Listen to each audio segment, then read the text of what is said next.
In this video, I'm going to show you 5 ways you could potentially increase your Social Security benefit and an important distinction most people miss. These strategies do not all increase your benefit in the same way. Look, on this channel, See the Forest Through the Trees, I help people make smarter decisions about Social Security, taxes, investments, and retirement income. But before we get into the 5 strategies, we do need to understand how your Social Security benefit is calculated. First, Social Security looks at your highest 35 years of covered earnings. If you have fewer than 35 years, the missing years are counted as zeros. Second, your earlier earnings are generally adjusted for wage inflation, and Social Security converts your highest 35 years into what they call an average indexed monthly earnings number, or AIM. Third, a little-known formula converts that average into your primary insurance amount, or PIA. That's essentially your benefit at full retirement age before early claiming reductions or delayed retirement credits.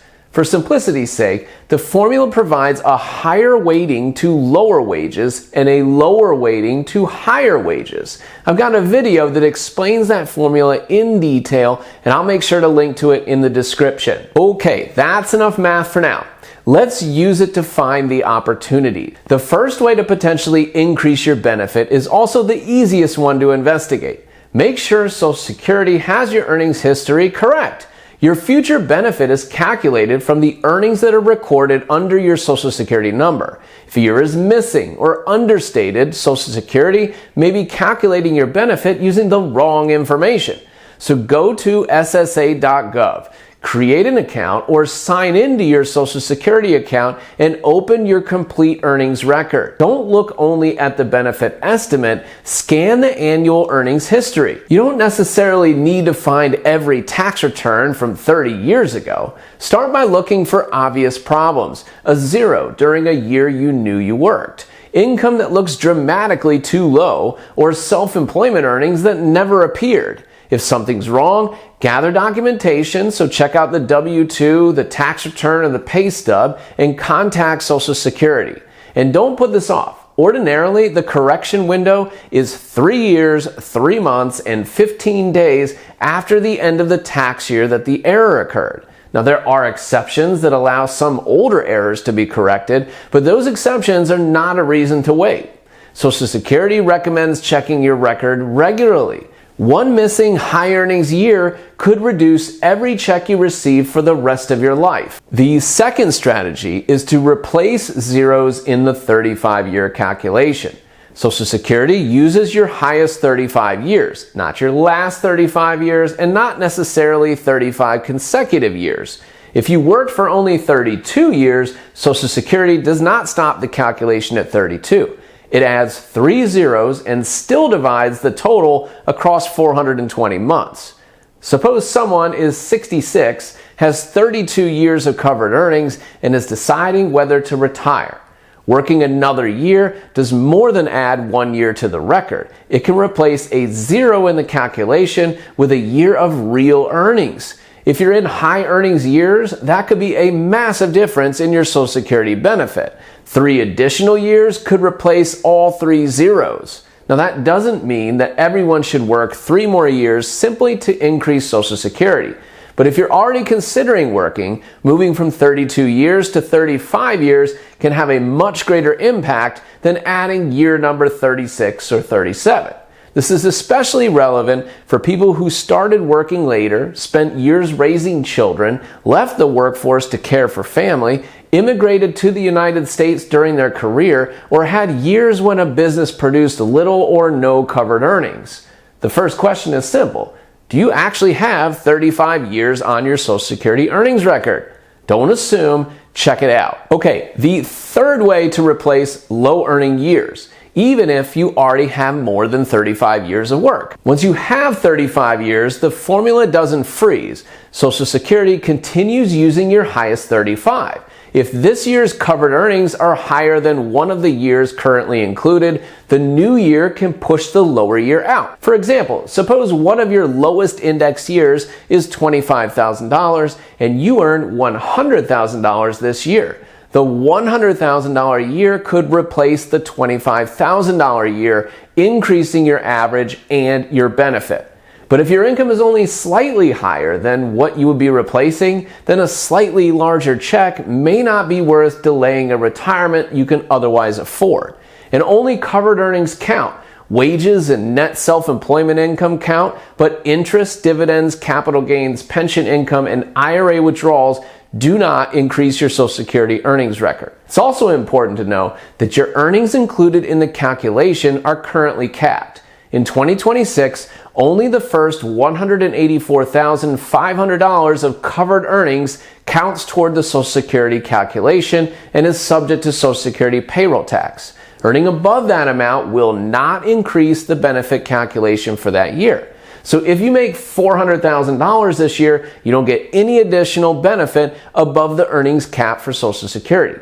If you're already receiving Social Security and continue working, this opportunity doesn't disappear. Social Security reviews working beneficiaries each year. If the new earnings replace one of your previous highest 35 years, Social Security recalculates the benefit and pays out any increase retroactive to January following the year you earn the money. So yes, working can increase your benefit even after you've started collecting, but only if the new earnings improve the 35-year calculation. If you're looking for even more clarity, that's what See the Forest Delete is for. This is where I go deeper, speak more directly, and focus on what actually matters without worrying about headlines, algorithms, or clickbait. At See the Forest Delete, you'll get access to members-only videos that aren't on the public channel. The Members Elite tier is just $9.99 a month. Hit the join button to enter. I'll see you on the other side. And now back to the video. Okay, the fourth way to increase the check is to change when you claim it. This doesn't change your earnings record or your primary insurance amount. It changes the percentage of that amount you receive. For someone whose full retirement age is 67, claiming at 62 generally reduces your benefit by 30%. Waiting from 67 until 70 generally adds delayed retirement credits of 8% per year, producing a benefit at 70 equal to 124% of the full retirement age amount. If the benefit at 67 is $2,500 per month, if you claim at 62, that'd be approximately $1,750. Waiting until age 70 would make it approximately $3,100.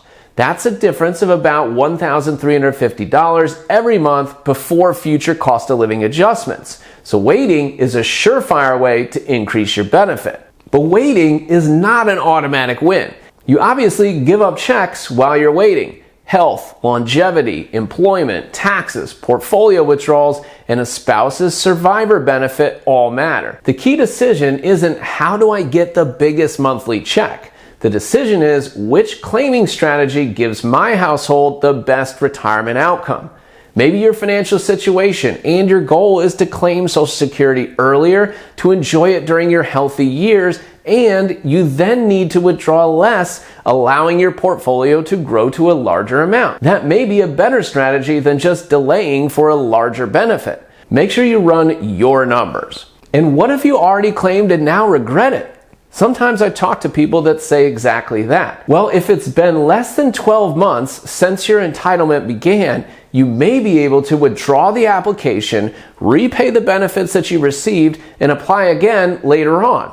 You generally get only one do-over. So if you've reached full retirement age but you're not yet 70, you can ask Social Security to suspend your retirement benefit. You'll stop receiving the payments, but you can earn the delayed retirement credits until you restart or you reach age 70. But be careful. Benefits paid to other family members on your record, well, they generally stop during a voluntary suspension.